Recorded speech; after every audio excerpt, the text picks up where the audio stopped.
반가. 안녕하세요.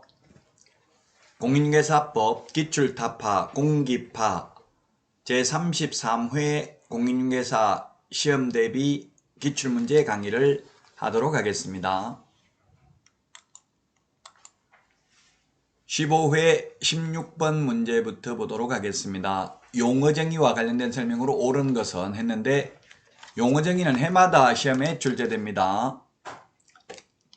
1번에 보면 저당권 설정, 알선을 하는 행위도 중개에 해당된다. 요건 판례입니다. 법조문에 없는데요. 저당권 등 담보물권도 중개대상 권리에 해당된다는 게 판례입니다. 따라서 우리 중개사무소에서 은행 융자를 알선하고 그 알선 커미션을 받는데요. 0.3% 정도 받는데, 그 커미션을 받아도 그게 중개보수기 때문에 개업공개사는 적법행위입니다. 그러나 개업공개사가 아닌 자가 은행 융자를 알선하고 계속 수수료를 받게 되면 무등록 중개업자로 처벌받는다는 판례입니다. 저당권 설정 알선을 하는 행위도 중개고, 중개를 업으로 하면 무등록 중개업자의 경우 처벌받죠. 그러므로 1번이 정답이 되겠습니다. 2번은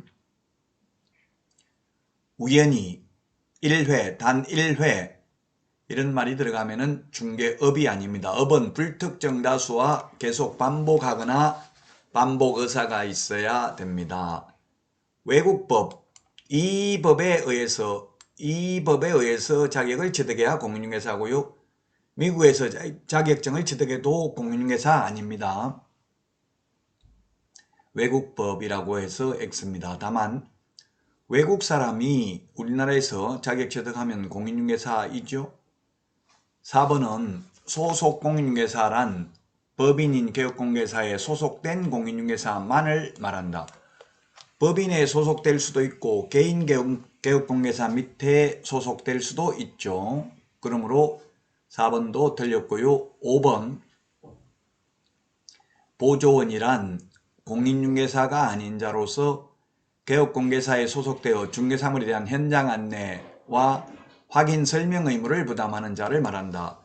중개 업무는 할 수 없죠. 중개 업무가 확인 설명, 계약서 작성, 그리고 확인 설명서 작성입니다. 이런 것들은 중개보조원이 할 수 없습니다. 그러므로 1번이 정답이 되겠습니다. 다음은 15회 17번 문제입니다. 부동산 실권리자 명의등기에 관한 법률이죠.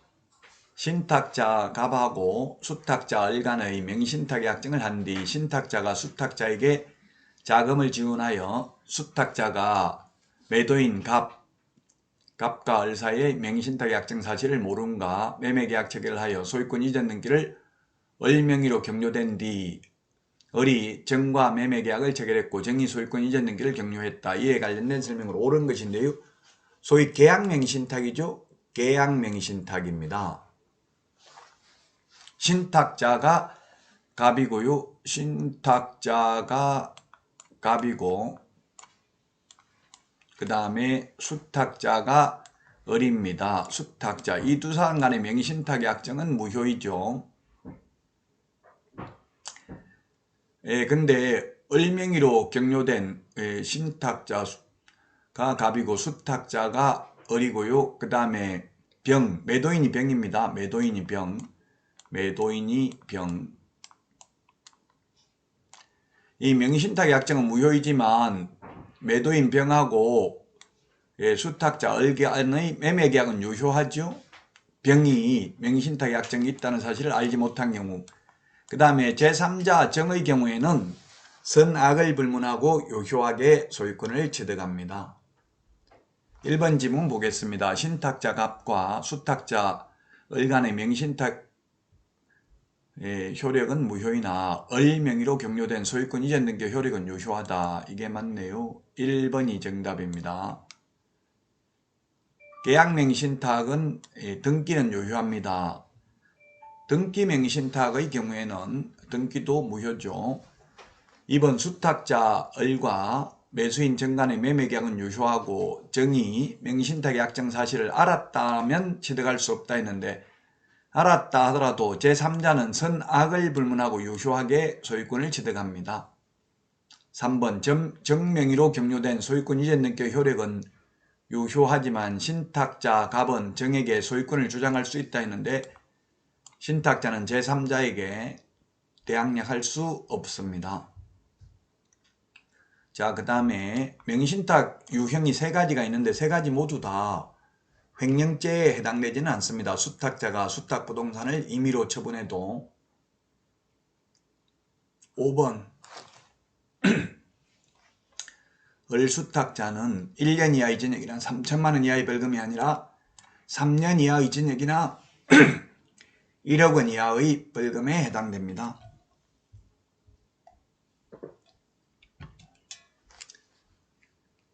그러므로 1번이 정답이 되겠습니다.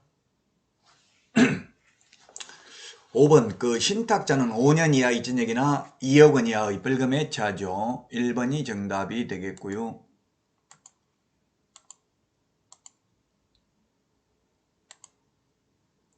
다음은 18번 문제 보도록 하겠습니다. 18번 결격사유에 대한 설명으로 옳은 것입니다. 개업공개사 등의 결격사유죠. 법 제10조에 있는데 이거는 뭐 해마다 시험에 출제됩니다. 해마다. 기억은 보니까 가석방 되는 경우입니다. 가석방 된 경우는 가석방 된 날로부터 3년이 아니라 가석방 기간, 즉 남은 자녀 형기를 경과하고 3년 지나야 됩니다. 가령 징역 3년을 선고받고 1년 만에 가석방된 경우에는 남은 자녀 형기 2년 더하기 3년 지나야 됩니다. 그러므로 기억은 틀렸고요. 니은은 일반 사면은 즉시 벗어납니다. 일반 사면은 즉시 벗어나고 특별 사면은 3년 지나야 되죠. 니은은 맞네요. 디귿에 보면 형 집행 면제받은 경우에는 면제받은 날로부터 3년이 지나야 됩니다. 집행면제가 특별사면, 법률변경, 형의 시효 완성 모두 3년 지나야 됩니다. 공소시효가 완성된 경우에는 결격사유에 해당되지 않죠. 니은 디귿이 옳은 내용이네요. 리얼에 보면 이 법에 의해서 300만 원 이상 벌금, 즉 이 법이 뭐냐면 공인중개사법입니다. 공인중개사법이 아닌이라고 했으니까 틀렸죠. 공인중개사법에 의해서 300만 원 이상 벌금 받아야 결격사유에 해당됩니다. 그러므로 2번이 정답이 되겠습니다. 개업공개사 등의 결격사유는 반드시 시험에 출제됩니다. 개업공개사 등의 결격사유는 취직도 안되고 개업도 안되는 결격사유죠. 원칙적으로 자격은 취득할 수 있습니다.